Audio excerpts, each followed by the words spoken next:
Oui, la Ducasse date, en fait, apparaît à partir de la fin du XIVe siècle, extrême fin du XIVe siècle, et surtout à partir du XVe siècle. C'est une fête qui rappelle la consécration de l'église Saint-Julien, le dimanche le plus proche de la fête de Saint-Julien, c'est-à-dire le 4e dimanche du mois d'août. C'est une fête à la fois religieuse et en même temps communale.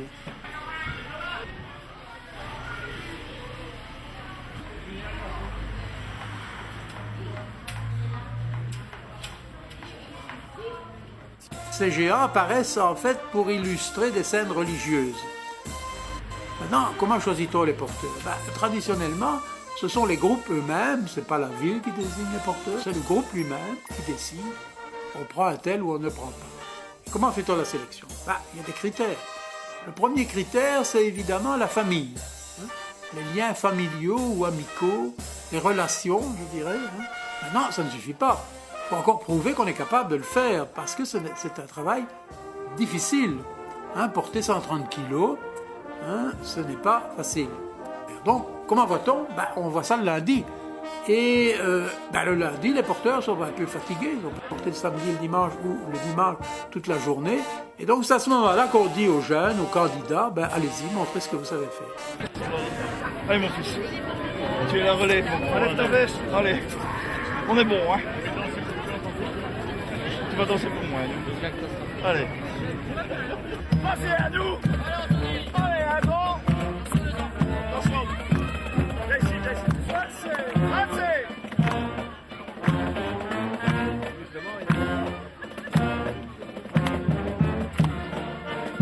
Voilà, doucement, comme ça c'est bon. Voilà, c'est bon, ça nous. Voilà, doucement. C'est bien, nous. C'est bien, nous. Changez.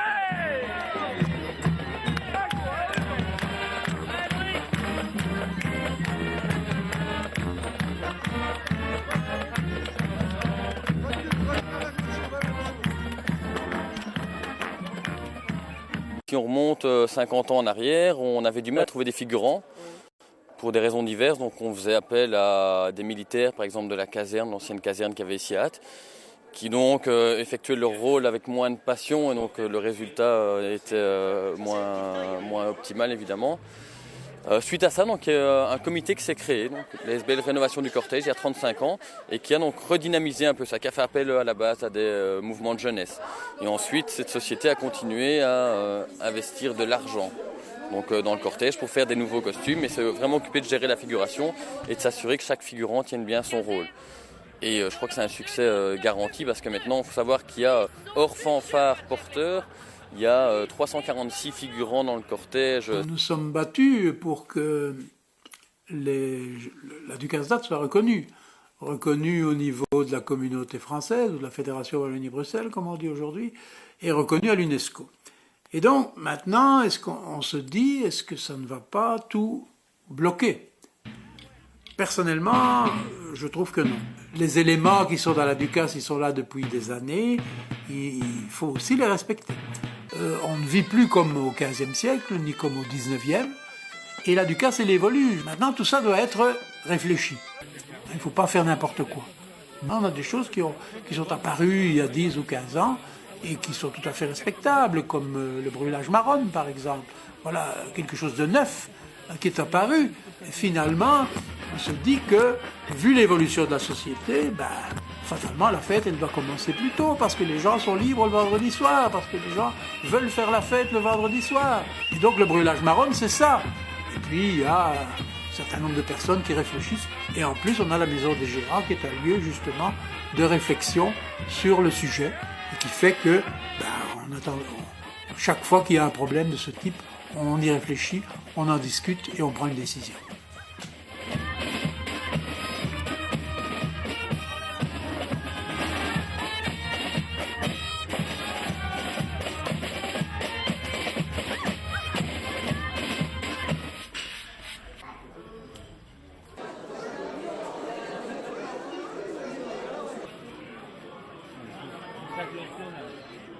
Papa? Ah, je m'entraîne pour les pas du Gros-Gouillas. C'est une danse qui se fait généralement, toujours bien sûr, avec Madame Goyat. Mais si je viens de faire tout seul pour m'entraîner, pour voir si je connais encore les pas, mais normalement ça va.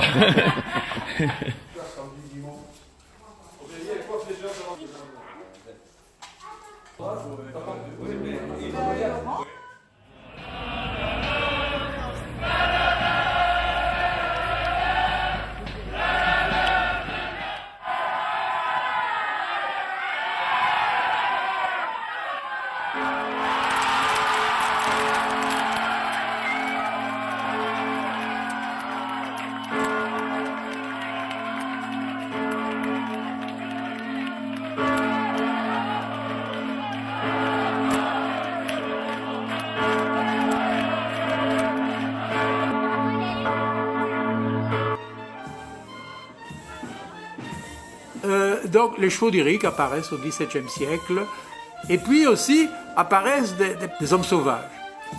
Et ils ont comme rôle d'assurer une espèce de garde autour de Goliath. Apparaît à ce moment-là dans la procession un personnage qui lui aussi va assurer le service d'ordre, c'est Magnon.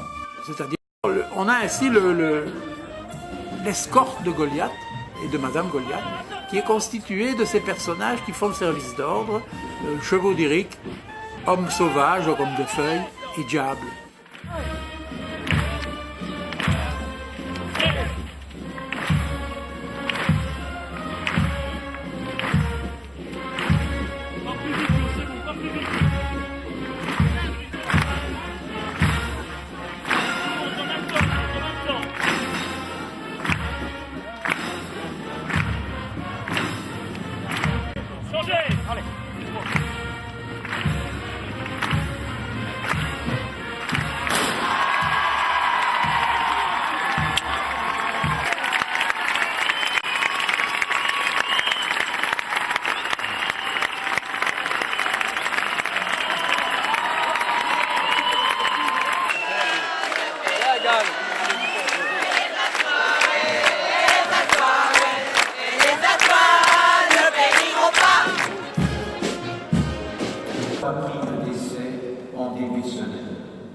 Doué d'éminentes qualités intellectuelles,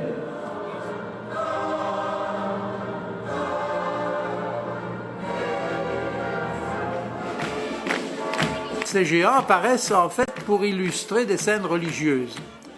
Des scènes religieuses, essentiellement pour Goliath, le combat contre David. Donc la fameuse légende de la Bible, la fameuse histoire de la Bible où le berger David affronte le géant Goliath, le géant philistin.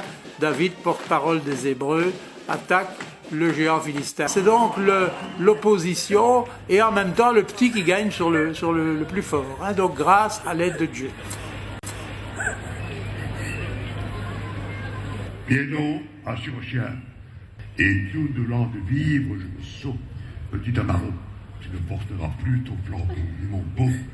Ta tête sera foulée, tes yeux des lions, tes oiseaux cajolés assurent mes frions.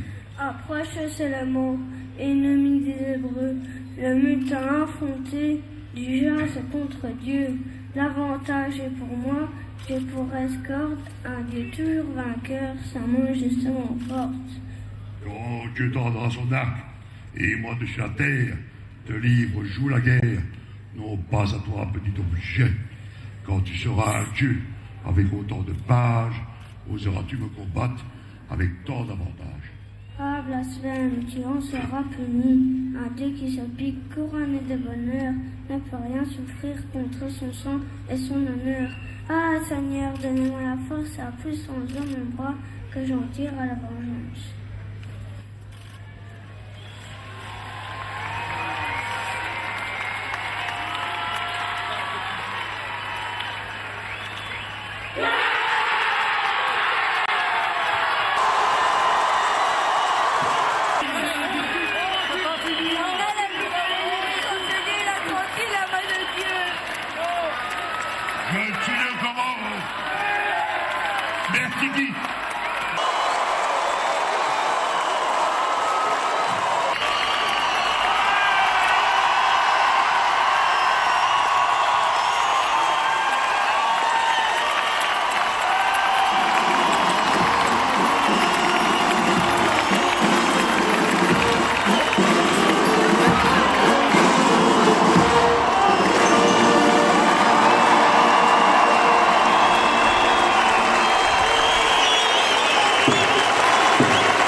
La tarte à Marseille, c'est la tarte Goyasse. Donc, en fait, cette tarte, d'abord, les Atois, les vrais Atois ne la mangent qu'après le combat. Et jusqu'au 8 septembre, c'est-à-dire jusqu'à la fin de la Ducasse. Les vrais Atois, les Atois pur sang, qui se veulent respectueux de la tradition, ils ne vont pas manger la tarte à Marseille en dehors de ces 2 dates clés. M'occuper des tasses. Tant que je vis co. Est-ce qu'elle est bonne?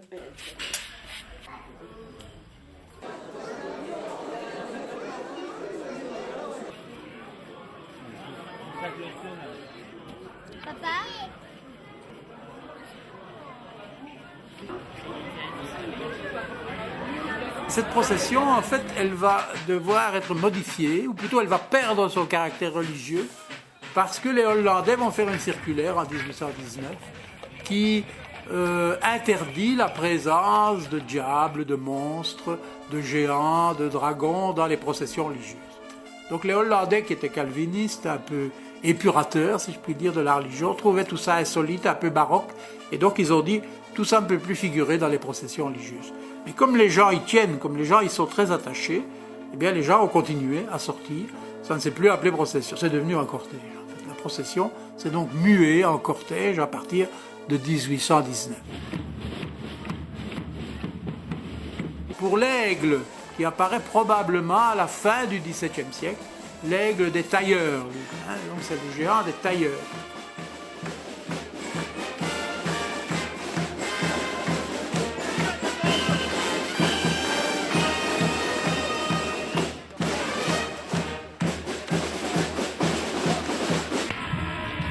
Alors on trouve l'idée donc de cette barque des pêcheurs napolitains. Donc une barque avec un sauvage qu'on ramène d'une île imaginaire du Pacifique, l'île de Gavatao, une espèce de sauvage qui s'agite à l'avant du char. Donc on a introduit ça dans les années, dans les années 50, ça s'est petit à petit introduit. T'as vu le sauvage? Eh ben hâte, ça part pour 1 an de bonheur. Ah Yann? Les canonniers vont aussi vouloir avoir leur géant. Et comme Samson est connu pour avoir arraché une colonne, la colonne fait penser au canon, donc les canonniers vont prendre comme géant au XVIIe siècle, comme géant Samson.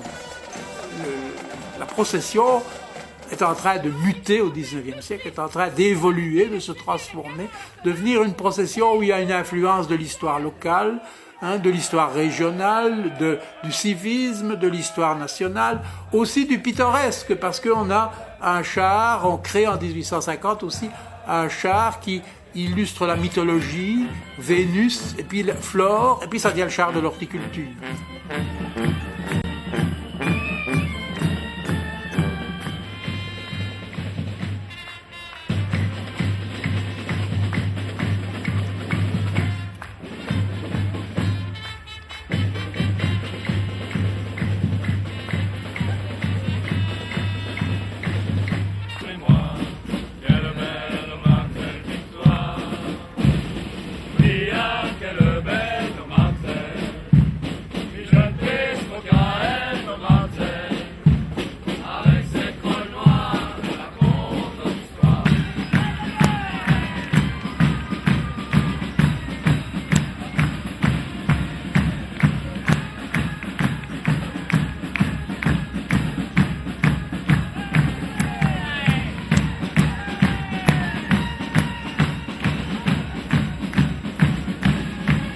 En 1461, le cheval Bayard, lui, il est créé. Donc là, on a la date de création.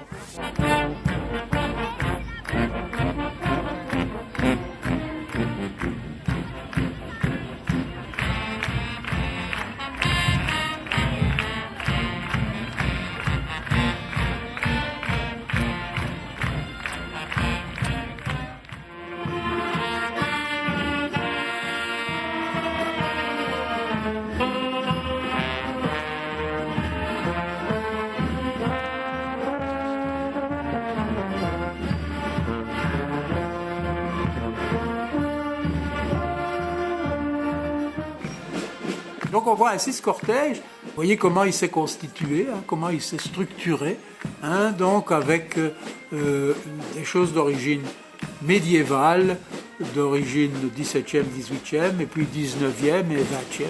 Et donc c'est ça la richesse du cortège, hein. C'est une espèce d'élément vivant, hein, qui s'est enrichi au fil du temps et qui évidemment est donc très long, hein, très varié, très éclectique, mais en même temps très intéressant, très pittoresque.